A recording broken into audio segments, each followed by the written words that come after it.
Bonjour, bienvenue sur le plateau de La Pensée les Hommes consacré aujourd'hui à la question de l'enfermement et plus particulièrement de l'enfermement carcéral. Vous le savez, la situation dans les prisons se dégrade de plus en plus. Surpopulation, vétusté des bâtiments, non-respect des droits de l'homme, grève, évasion, violence. La prison a-t-elle un sens? Faut-il réformer le droit pénal? Y a-t-il des alternatives? C'est de tout cela dont nous allons débattre aujourd'hui en compagnie de nos invités. Bonjour. Bonjour. Philippe Marie, vous êtes professeur et chercheur en sciences criminologiques à l'ULB. Et Christian Pagnier, vous êtes ancien juge, aujourd'hui à la retraite, professeur de droit à l'UCL. Alors avant de vous entendre, je vous propose d'écouter le témoignage d'un détenu sur les conditions de détention. C'est un calvaire, c'est un supplice d'un calvaire pour moi, la prison. Vous êtes complètement naïf par rapport à ce qui se passe dans la prison. Ils ont le pouvoir de rendre dingue les gens. Après, vous me demandez parfois qu'est-ce qui se passe dans les prisons. Vous avez tabassé gratuitement des gens, vous avez mutilé, et vous voulez me faire la morale? Non, je suis pas d'accord. Au moment où je vous parle, je sais qu'il y a des gens qui sont en train de pleurer. Ils sont en train de se faire tabasser dans cette prison. Et gratuitement. Je suis assis dans des cachots pendant 3 mois, 2 mois, 1 mois et demi, 4 mois, attaché à travailler. C'est quoi tout ça? Et les hommes, où est-ce qu'ils étaient à ce moment-là? En âge moyen, 20, 25 ans, 26 ans, 27 ans. Ils n'ont pas de repères. Donc il faut les orienter, les aider. Et c'est pas en les sanctionnant ou en les battant ou les foutant en cachot pour une broutille, en les humiliant. La prison n'a aucun sens. À partir de 3 ans, vous avez été victimisé et c'est arrêté. Si vous voulez arrêter ce fléau, d'abord, ne mélangez pas les petits délinquants avec les gros délinquants. Mais si vous voulez changer le système, et pour que les détenus soient meilleurs et pas plus abîmés, je trouve que, d'accord, réformer, je suis d'accord, mais pas d'une manière drastique, parce que ça va être l'effet inverse. Mais il faut changer le milieu carcéral, engager plus de psychologues, même pour les surveillants. Je pense que les gens ne sont pas décoiffés et n'ont pas eu de chance dans la vie. Et à un moment donné, il faut laisser un espoir. Sans espoir, à mon stade en tout cas, je préfère mourir. Sans... S'il n'y a pas ma femme, non, mais ouais. Je me mets d'une manière quelconque fin à mes jours, j'espère, ouais, parce que je ne peux plus. Je peux plus. Elle fait souffrir et moi, c'est trop. 27 ans de prison pour un être humain, c'est énorme.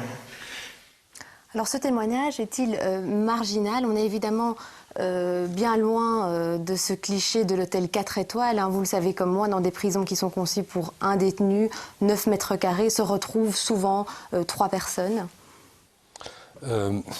C'est que il est difficile de généraliser au départ du témoignage. C'est-à-dire que ce qu'il dénonce existe effectivement dans certains établissements et absolument pas dans d'autres.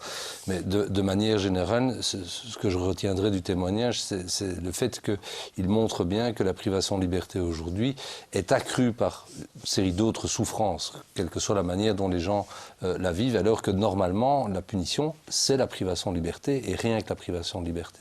Alors à quoi servent les prisons en fait? Quelles sont ses missions? Quels sont ses objectifs?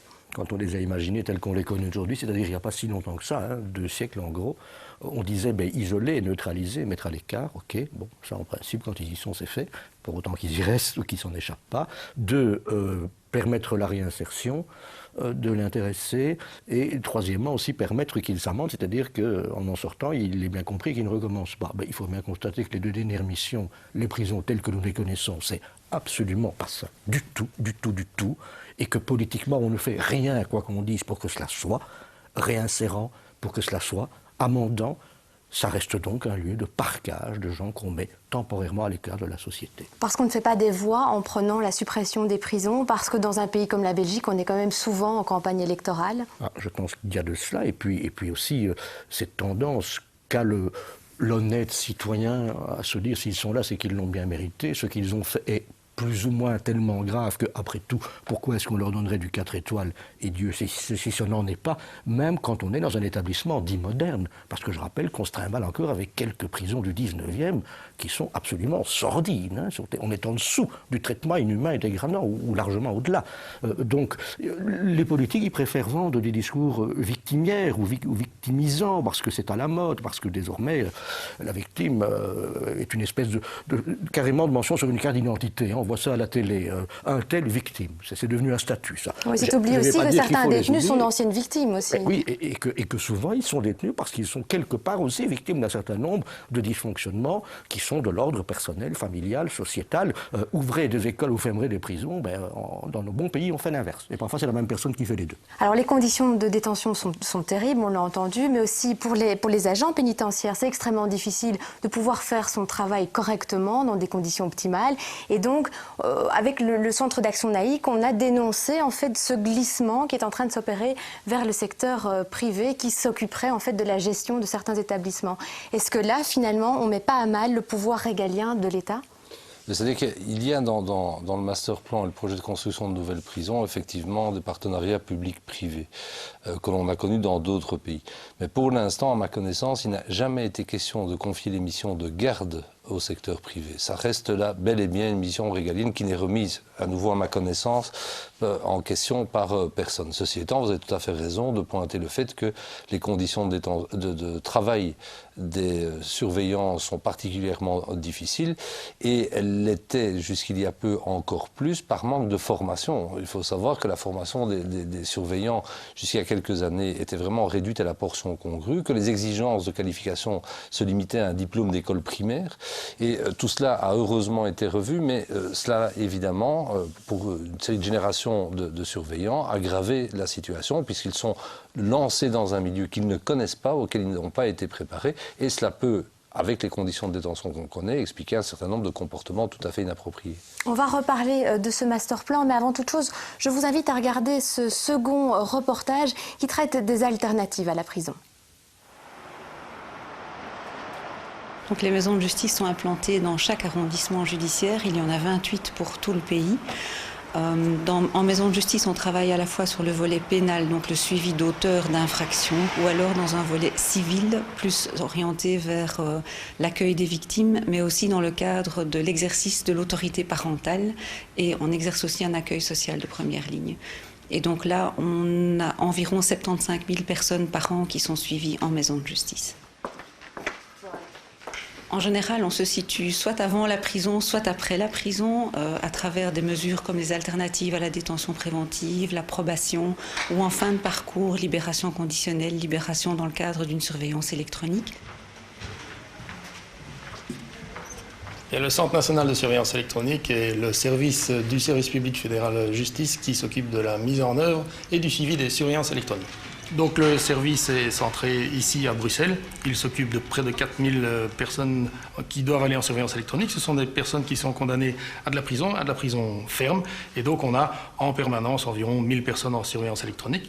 L'objectif du ministre est de passer à 1500 tôt ou tard.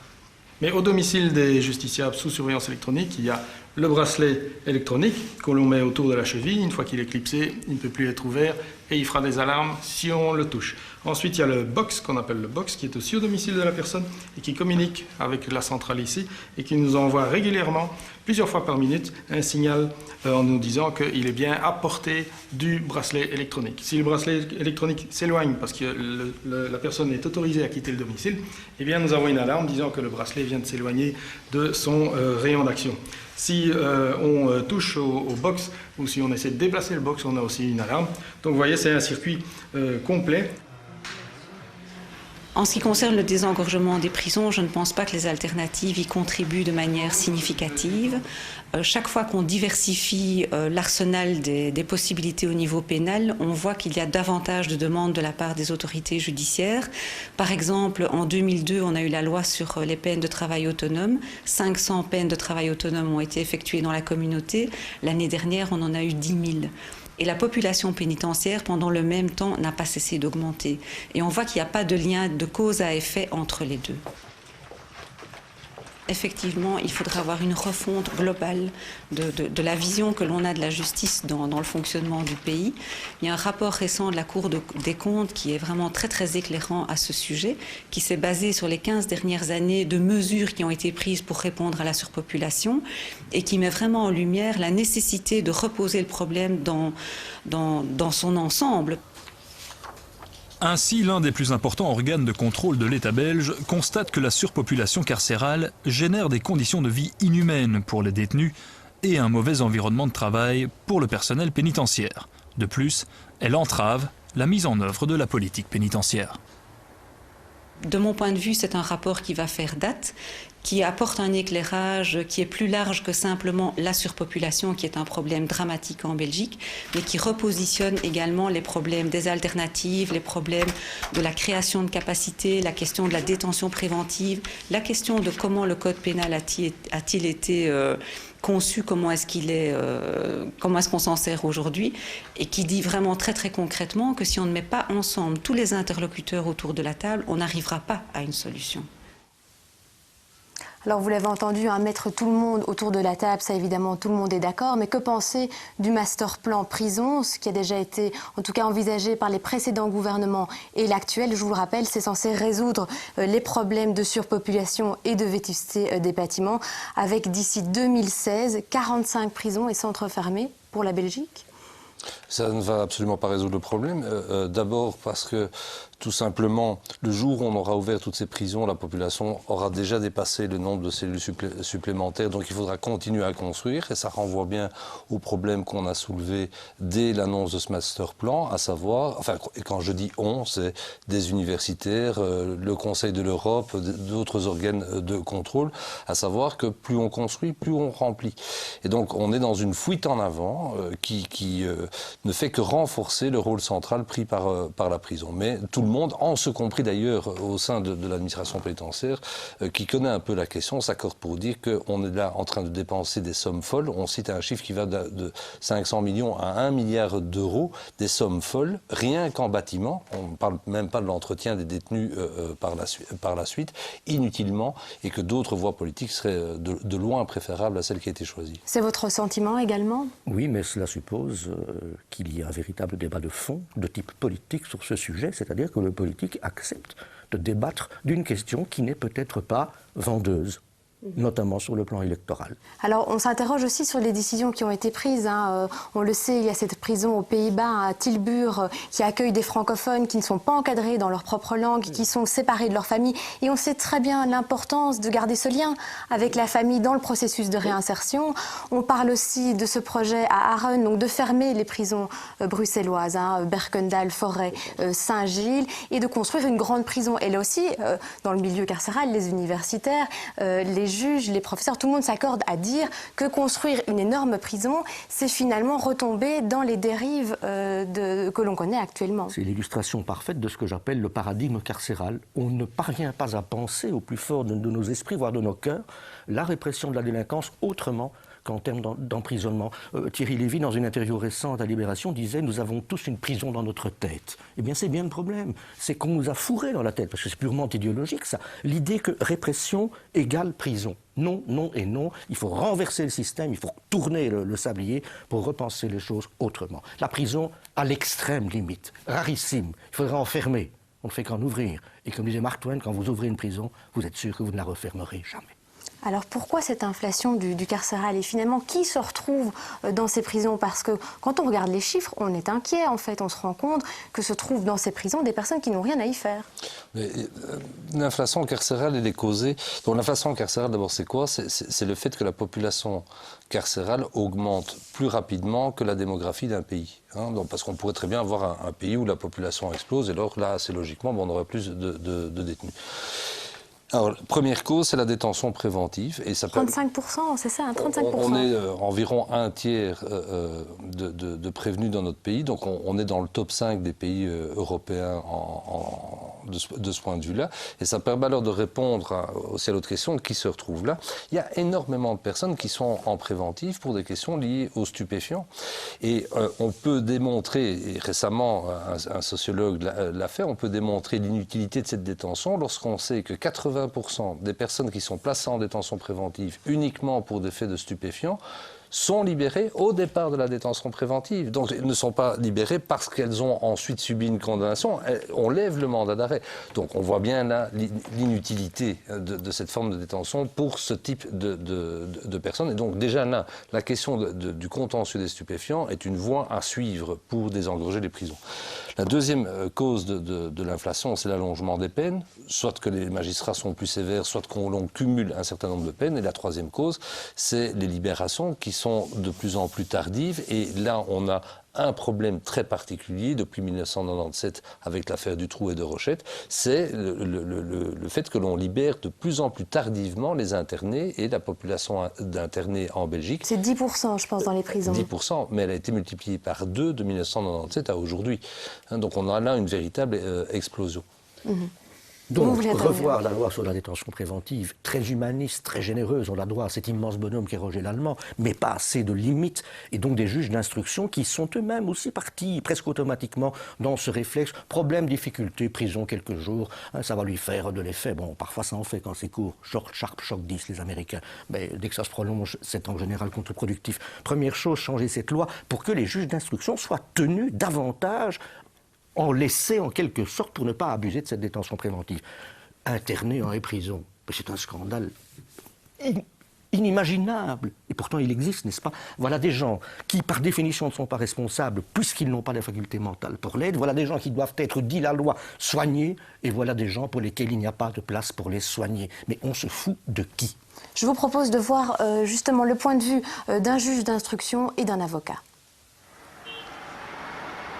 Il serait important que les magistrats qui prononcent les peines soient mieux informés de toute la question de l'enfermement, de l'exécution des peines, puisque nous avons une situation un peu particulière, en ce sens qu'il y a des magistrats qui s'occupent de l'exécution des peines et qui siègent au tribunal de l'application des peines. Ceux-là sont évidemment des spécialistes de la question, mais avant l'exécution de la peine, il y a le prononcé de la peine, le jugement, la condamnation. Et là, les magistrats qui jugent et qui prononcent des peines ne reçoivent pas spécialement une information concrète et complète sur la matière de l'exécution des peines. Or, ce sont tout de même eux qui les prononcent. Le magistrat n'est pas criminologue, donc il n'a pas été formé à savoir ce qui se passe derrière les murs ou quels sont les choix de politique carcérale qui peuvent être faits. Mais cela n'empêche que l'intérêt du monde de la magistrature est immense à cet égard.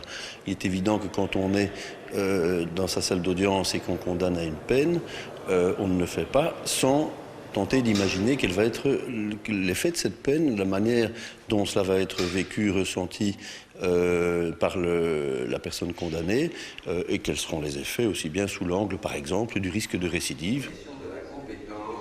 On dit que 40% des personnes qui sont emprisonnées sont sous le régime de la détention préventive, donc détention préventive qui est, dans bien des cas, la seule exécution effective d'un passage en prison. Sachant qu'à un stade ultérieur, si on condamne avec sursis, si on condamne sans sursis mais sans exécution par l'administration pénitentiaire, la personne ne verra peut-être plus la prison. La détention préventive requiert toujours une absolue nécessité pour la sécurité publique de mettre une personne présumée innocente, non encore condamnée, non encore jugée, en prison. Alors, je pense que si on analysait tous les cas un par un, on devrait tout de même en trouver un certain pourcentage où on pourrait se dire on aurait pu éviter la détention préventive.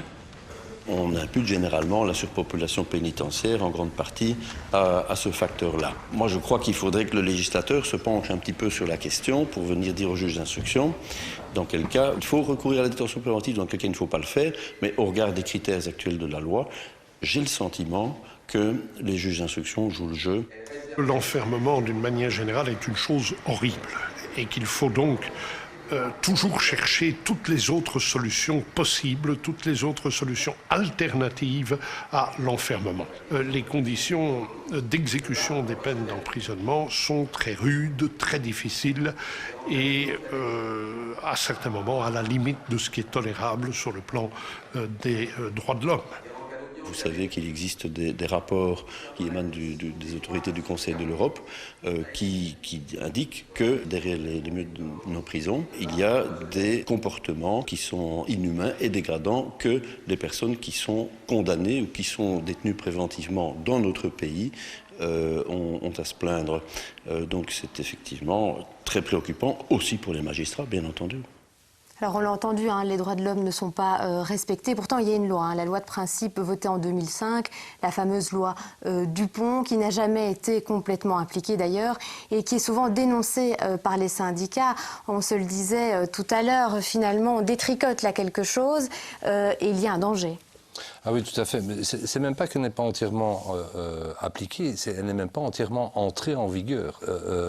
On est en 2012, elle a été votée en 2005. Je vais prendre qu'un seul exemple de détricotage de cette loi qui résume assez bien ce qui se passe. Pour les procédures disciplinaires, le projet de loi prévoyait que le détenu puisse faire appel à une personne de confiance ou à un avocat. Au Parlement, Mme Monkelings a voulu supprimer la référence à la personne de confiance, trouvant que c'était très compliqué. Et puis finalement, il y a eu un compromis, on maintient cette personne de confiance, mais on doit en dresser une liste. Dans un troisième temps, on a fait par circulaire entrer en vigueur la procédure disciplinaire, mais sans référence à la loi. Et dans cette circulaire, on a fait disparaître la personne de confiance. Dans un quatrième temps, on a pris une loi modifiant la loi de 2005 au motif que des difficultés pratiques devaient être rencontrées en modifiant la loi. Et à cette occasion, on a supprimé la personne de confiance qui n'avait jamais été appliquée. Voilà typiquement le genre de procédé auquel on a assisté et qui, évidemment, fait perdre à cette loi tout son esprit, toute sa cohérence, donc même pas dans l'application, mais dans les modalités d'entrée en vigueur. Alors il faut abolir, réformer tout le système pénal ? Moi, je suis de ceux qui pensent qu'il faut réfléchir tout à fait à l'envers. Comme je le disais tout à l'heure, retourner le sablier. La prison, le plus loin possible, le moins souvent possible. C'est ce que prône d'ailleurs le Centre d'action laïque. Oui, exactement. Donc la sanction ultime reste la prison. Quand il n'y a pas moyen de faire autre chose, je veux dire, on imagine mal ou difficilement, en tout cas dans un premier temps, autre chose que la prison pour du trou, pour prendre un exemple. Bien entendu. Imaginez autre chose que la prison pour les condamnés de Nuremberg. Enfin, je veux dire, ça, humainement, il ne faudrait même pas non plus déconner, quoi, je veux dire. Mais pour le reste, quand on voit les résultats catastrophiques auxquels cela conduit, un taux de récidive qui est ce qu'il est, des difficultés de réinsertion dramatiques, une prison de plus en plus criminogène où on mélange les pommes et les poires et chacun finalement finit par attraper les puces de l'autre, si je puis me permettre. Tout ça doit être repensé totalement. Il faut garder la punition.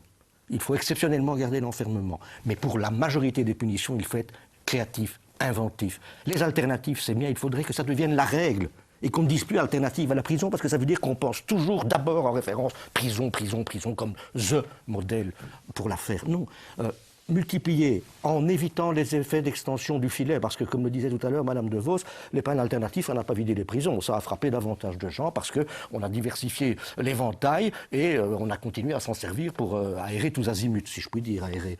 Donc il faut repenser tout le système autrement. Il faudrait qu'on fasse de la peine de paiement d'argent pour ceux qui en ont s'attaquer au avec portefeuille, par exemple. Je vois ça, je rentre des États-Unis d'Amérique. 1 000 $ si vous lâchez un papier le long d'une autoroute. Eh bien, j'aime autant vous dire que ça fait réfléchir les Américains. Peut-être parce qu'ils ont beaucoup de sous, enfin pas tous. Il faut repenser autre chose.